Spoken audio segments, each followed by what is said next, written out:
Good morning everyone. आज जो है हम लोग जो है निर्वाचन के अंतर्गत जो है हम लोग फर्स्ट पास्ट द पोस्ट की प्रणाली पढ़ेंगे। ये सबको पता है और ये चुनाव में जो है सर्वाधिक लोकप्रिय प्रणाली मानी जाती है, क्योंकि ये आम जनता की समझ में भी आसानी से आती है।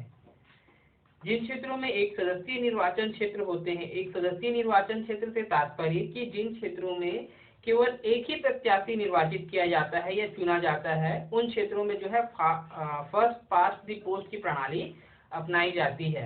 हालांकि अगर इसे हम दूसरे तरीके से देखें तो ये अच्छी भी नहीं कही जा सकती है, परंतु ये आम में जो है सर्वाधिक लोकप्रिय है, क्योंकि ये सभी लोगों की समझ में आसानी से आ जाती है।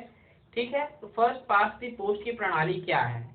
फर्स्ट पास्ट द पोस्ट की प्रणाली वह है जिसमें जो व्यक्ति चुनाव में सर्वाधिक मत प्राप्त करता है अपने प्रतिद्वंदियों से या अपने विरोधियों से, वह विजयी माना जाता है। इस प्रकार की प्रणाली जो है ब्रिटेन, कनाडा, संयुक्त राज्य अमेरिका, भारत और ब्राजील आदि देशों में यह प्रचलित है। यह साधारण बहुमत प्रणाली की या फर्स्ट पास्ट द पोस्ट की प्रणाली कही जाती है और इसका प्रयोग जैसा कि मैंने बताया कि एक सदस्यीय निर्वाचन क्षेत्र में किया जाता है। ठीक है, इसमें क्या है कि मान लीजिए किसी निर्वाचन क्षेत्र में 1000 व्यक्ति हैं। ठीक है, और उस 1000 व्यक्तियों में 10 व्यक्ति जो है उस क्षेत्र से चुनाव लड़ रहे हैं, लेकिन हमको जो है उसमें से कितने प्रतिनिधि चाहिए जीतने के लिए? केवल एक प्रतिनिधि, क्योंकि एक सदस्यीय निर्वाचन क्षेत्र है। अब आप समझिए कि 10 लोगों के बीच में जो है 1000 वोट बढ़ जा रहा है, मतलब अगर हम एवरेज निकालें तो एक व्यक्ति को 100 वोट मिल रहा है। ठीक है, तो अगर हम चुनाव संपन्न कराते हैं और चुनाव होने के बाद हम रिजल्ट देखते हैं कि किसी को 80, किसी को 70, किसी को 50, किसी को 90, किसी को 110 और किसी ने 120 मत प्राप्त किया और वो अपने बाकी 9 प्रतिद्वंदियों से जो है अधिक है, चाहे एक मत अधिक क्यों ना हो, वो क्या होता है? विजयी घोषित हो जाता है। लेकिन अब उसे हम 1000 जो संख्या थी उसके प्रदर्शन के मामले में देखें तो मुश्किल से सिर्फ वो 12% होता है। अर्थात इसमें जो है 50% से भी कम लोगों ने जो है उसे अपना प्रतिनिधि चुना है, जो कि इस आधार पर देखा जाए तो ये सही नहीं है। परंतु उन्होंने जो है अपने बाकी निकट के प्रतिद्वंदियों से क्या किया है? सर्वाधिक मत प्राप्त किया है, इसलिए वो क्या होगा? विजयी माना जाएगा। इस विधि को जो सबसे आगे वही जीते प्रणाली के नाम से भी जाना जाता है। इस विधि को हमारे संविधान द्वारा जो है स्वीकृति प्रदान की गई है। अभी जो है हम इस निर्वाचन के अंतर्गत बहुत सारे प्रणालियां पढ़ेंगे, क्योंकि ये फर्स्ट पास्ट द पोस्ट की प्रणाली जो है बहुत लोकप्रिय और प्रचलित है, इसलिए हम इसे पहले पढ़ रहे हैं। ठीक है, इसमें साथ ही और दिया गया है कि इस प्रणाली के अंतर्गत निम्न बातों को अपनाया गया है। ये हमारे भारत के संदर्भ में है। संपूर्ण देश को 543 निर्वाचन क्षेत्रों में बांटा गया है। प्रत्येक निर्वाचन क्षेत्र से एक प्रतिनिधि चुना जाता है।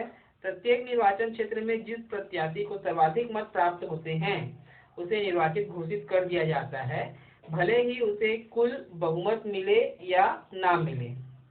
ठीक है बच्चों, तो 543 हमारे यहाँ संसद की सीटें हैं, लोकसभा की सीटें हैं, उसी के आधार पर जो है हमारे यहाँ चुनाव संपन्न कराए जाते हैं।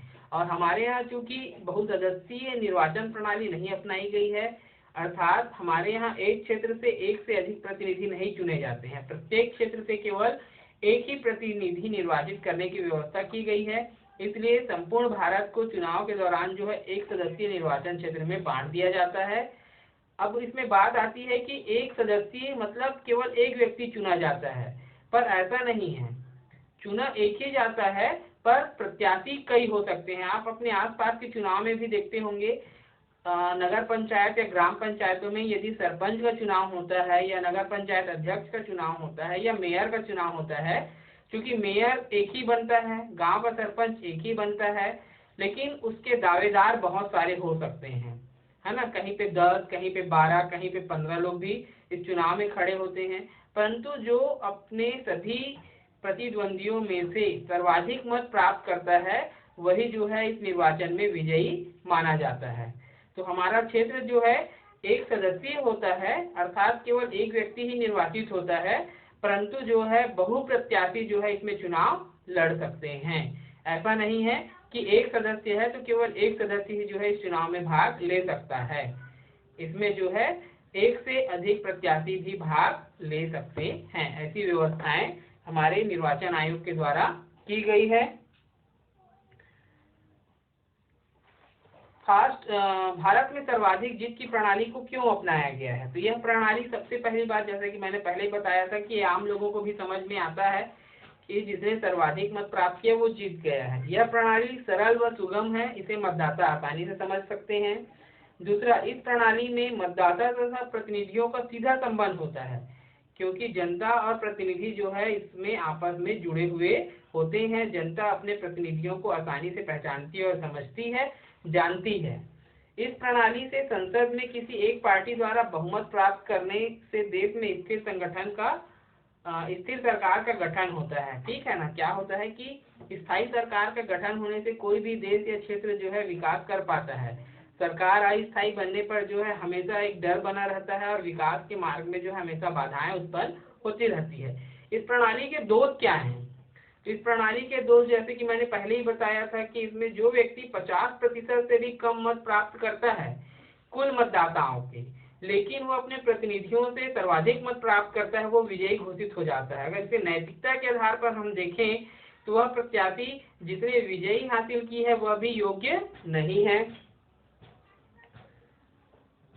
दूसरा, यह प्रणाली अल्पसंख्यकों और कम शक्तिशाली या छोटे राजनीतिक दलों के हित में नहीं है।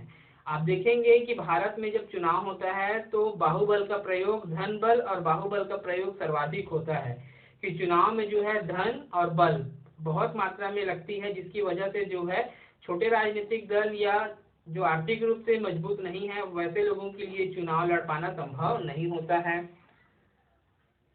तीसरा है, बहुत से मत जो हारे हुए प्रत्याशी को जाते हैं वो बर्बाद हो जाते हैं। ठीक है ना? क्या होता है इसमें कि जो जीता बस उसी की मत की वैल्यू होती है, बाकी जो हारे हुए व्यक्ति हैं उसके मत क्या हो जाते हैं? बर्बाद हो जाते हैं। ये थे इसके गुण एवं दोष। ठीक है बच्चों, किसी भी प्रकार का डाउट होगा तो जरूर पूछेंगे। बस इतना जानिए, फर्स्ट पास्ट द पोस्ट की प्रणाली का तात्पर्य जो अपने साथी प्रतिद्वंदियों से सर्वाधिक मत चुनाव में प्राप्त करता है वही विजयी घोषित होता है। इसे ही फर्स्ट पास्ट द पोस्ट की प्रणाली कहते हैं। ओके बच्चों, थैंक यू।